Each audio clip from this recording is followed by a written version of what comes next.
Have you ever been to a public washroom where the walls are marble? Have you ever used them to reflect the light angle and inspect the penis of the guy peeing next to you to calculate his length to pressure ratio? We do. We are MS Task Force and we only hire the best of the best. What's up people? This is called at night. Word of the day, tactical.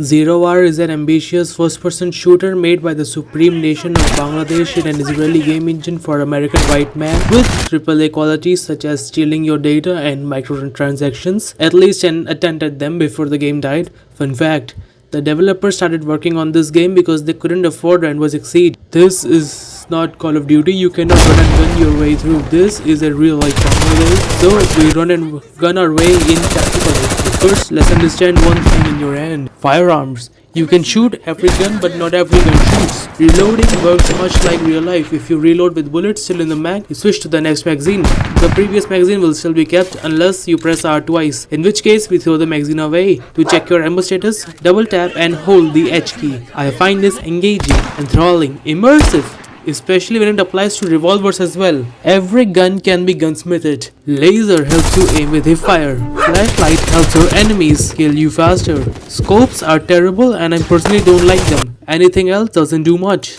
So feel free to slap on a suppressor X3 to roleplay as your favorite SWAT movie hero. Along with guns you can bring up to 3 gadgets. Some are useless, others are more useless. The only gadget you should bring with you is your night vision goggles. Not to cosplay as your favorite video game character, but because every map is dark as shit and you will need them. You can also bring drones if you miss being dyslexic.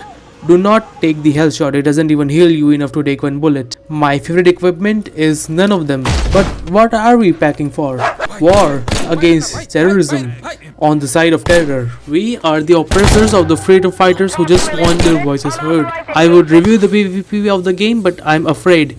Imagine the skills these players have that they play this game every day. Anyways, let's continue with the co-op. You select a map and have the option to bring up to 5 of the finest from the MS unit, and even a dog. What does the dog do? I don't know. In my playtime it never did anything apart from letting everyone on the map know my exact location or looking at the enemy and dying. In the loading screen you can select the document to read. If you click on the story button, do not expect a story because it just shows you a dialogue exchange which ultimately boils down to hello? Yeah. Okay, sure. Boys, I just got a call from a young man who sounded absolutely distressed. all that, but in Bengali for every single mission. Once you load in, you get time to prepare your loadout and strategy.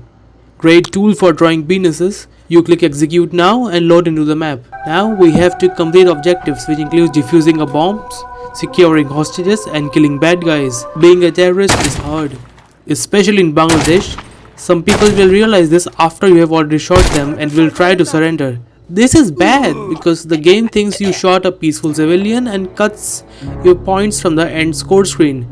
Why is this important? Because you need points to unlock more maps. You can also select different camera modes and third person is god awful. It's like drunk driving a car in a dense forest. And the body cam mode feels like an alcoholic recreation of the whole experience. Drunk driving a car in a forest in first person. Your own gun blocks the entire fucking camera and I love it. It's so handcraftedly god awful, it becomes charming.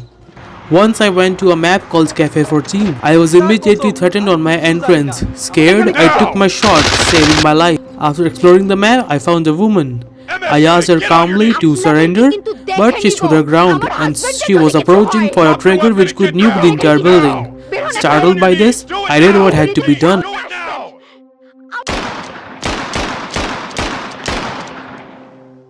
After that, I realized there was no one else on the map, or at least I just couldn't find any. So I started screaming slurs by pressing X key on the keyboard, and I heard laughter. So now I know there is someone on the map. I found a hatch, dropped down, and found a secret gooning chamber with goon dolls. Amazing.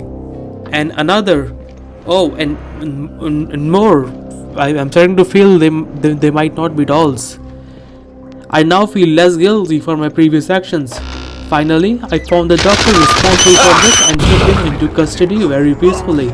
After interrogation, we learned he was turning humans into gold and smuggling them into Sri Lanka. So we went to his hospital which he was using to store his cargo. illegally.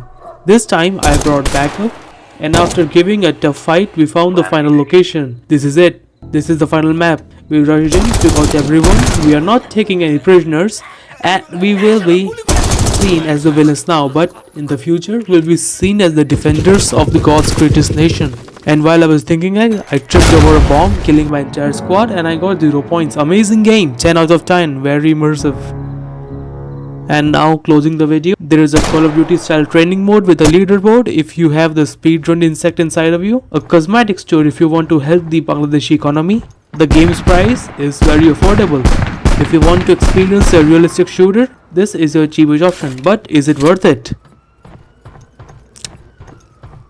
I might make more videos. To support the channel, check out my game for free on Steam, it is really good. Subscribe for more AI slop. And I don't know how to close the video, so yeah, bye bye and have a great day.